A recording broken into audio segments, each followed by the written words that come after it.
Entrepreneurship and small business की book में से एंटरप्रेन्योरशिप एंड स्मॉल बिजनेस की बुक में से चैप्टर नंबर 1 कर रहे थे। हमने काफ़ी सारे टॉपिक कवर कर लिए। आज हम इसके करेंगे एडवांटेजेस। ठीक है, चलो एडवांटेजेस स्टार्ट करते हैं। ठीक है, एडवांटेजेस कितनी है? 10 एडवांटेजेस हैं, यहाँ पर लिखे हुए हैं, देख सकते हैं। अचीवमेंट ऑफ एंटरप्रेन्योरशिप गोल, पहले क्या एडवांटेज है?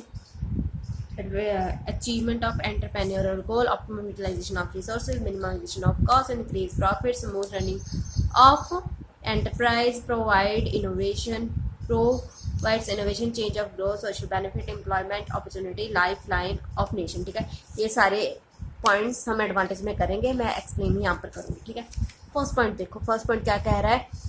Achievement of entrepreneurial goal. It is entrepreneurship which make entrepreneur realize the objective of enterprise and direct their efforts towards the achievement of the objective.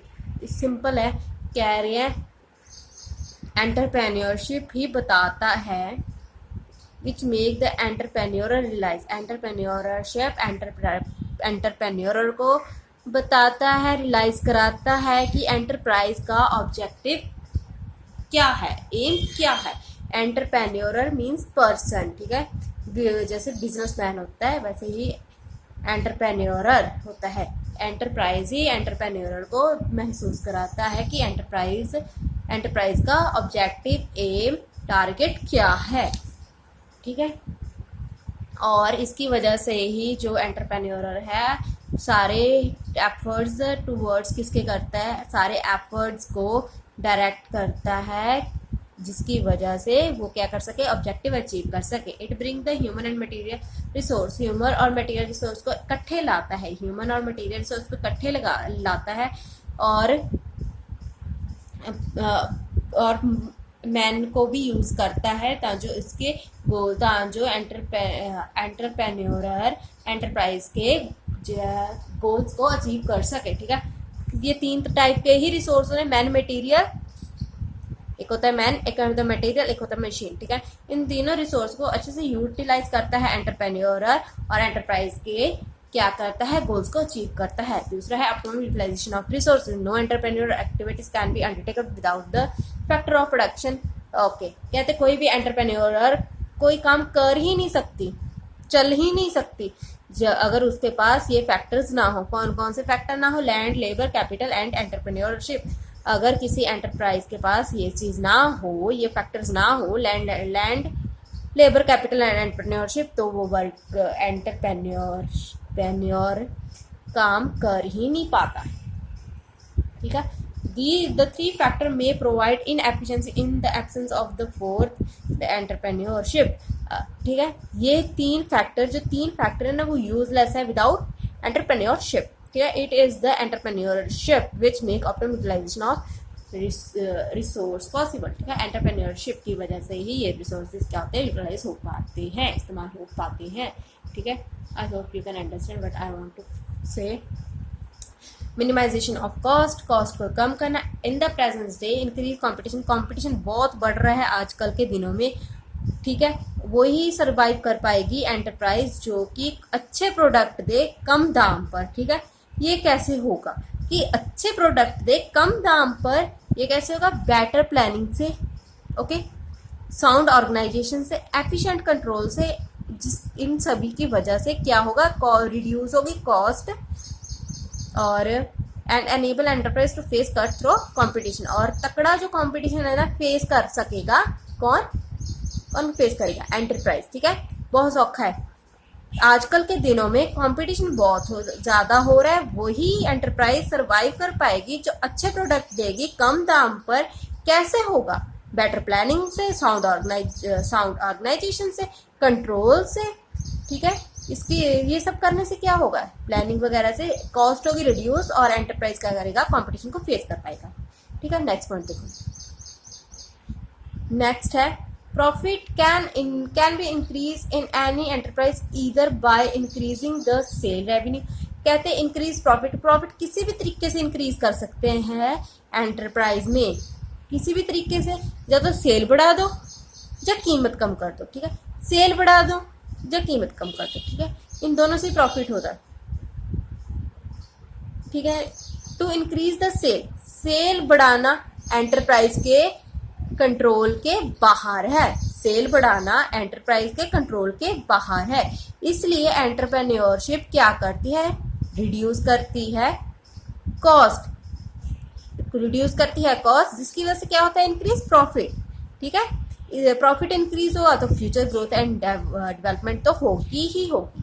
ठीक है, देखो बहुत सौखा है, इंक्रीज प्रॉफिट कैसे होता है, दो चीजों से हो सकता है, सेल बढ़ा दो, कॉस्ट रिड्यूस कर दो। ठीक है, सेल बढ़ाना बियॉन्ड है, एंटरप्राइज के हाथ में, कंट्रोल में, हाथ में नहीं है, कंट्रोल के बाहर है, क्या, सेल बढ़ाना।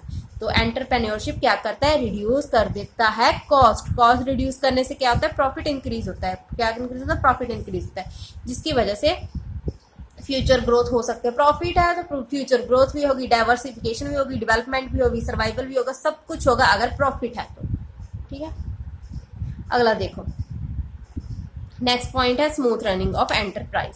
Entrepreneurship ensure efficient and smooth running entrepreneur through better planning. ठीक है, अब smooth running of enterprise without any interruption, without any difficulty enterprise कैसे रन कर सकती है, अगर उस एंटरप्राइज में अच्छा प्लान है, sound organisation, efficient control, various tool of enterprise. ठीक है, ये सब चीजें हैं तो जो ऑर्गेनाइजेशन स्मूथली वर्क कर पाएगी। और पॉइंट भी ऐड कर सकते हो, अगर जैसे कि लॉ एंड ऑर्डर फुलफिल कर रही है, गवर्नमेंट के कंज्यूमर की नीड्स फुलफिल कर पाती है, तो स्मूथ रनिंग है। ठीक है, ऑर्गेनाइजेशन स्मूथली रन कर सकती है अगर वो लॉ भी फॉलो करे और कंज्यूमर की नीड्स को भी पूरी करे, एथिकल वर्क करे, ये पॉइंट भी आप ऐड कर सकते हैं। प्रोवाइड्स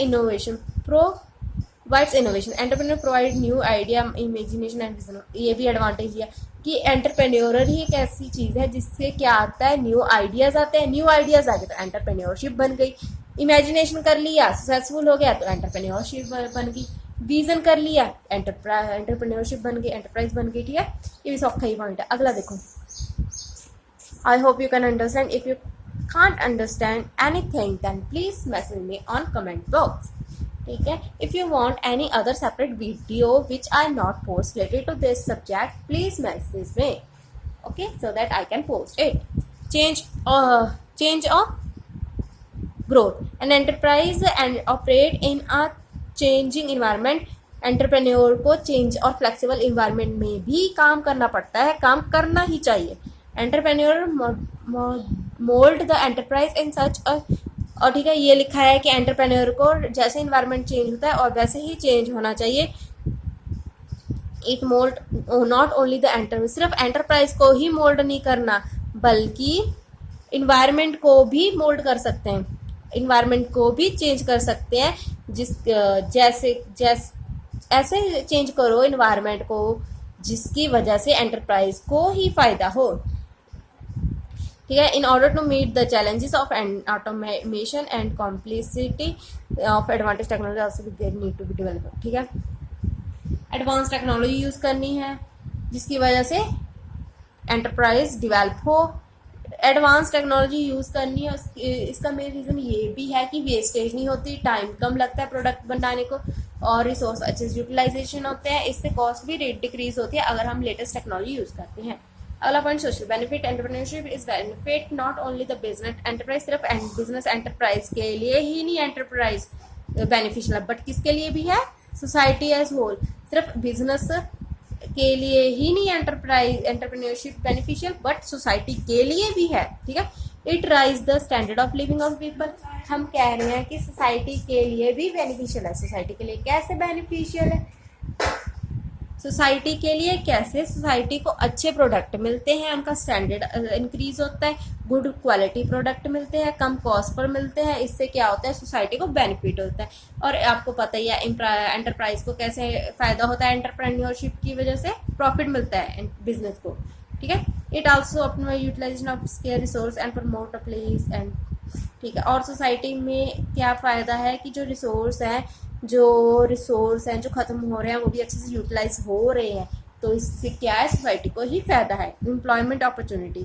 ठीक है, ये भी बहुत सौखा है, ये मैं ऐसे बता रही हूँ कि मैं एंटरप्रेन्योरशिप की वजह से क्या होती है, ज़्यादा से ज़्यादा एम्प्लॉयमेंट जनरेट होती है, ज़्यादा से ज़्यादा लोगों को, ठीक है, पूरी दुनिया में क्या मिलती है, एम्प्लॉयमेंट मिलती है। ठीक है, यही बताया गया है कि ये ज़्यादा से ज़्यादा एम्प्लॉयमेंट अपॉर्चुनिटी क्रिएट करती है।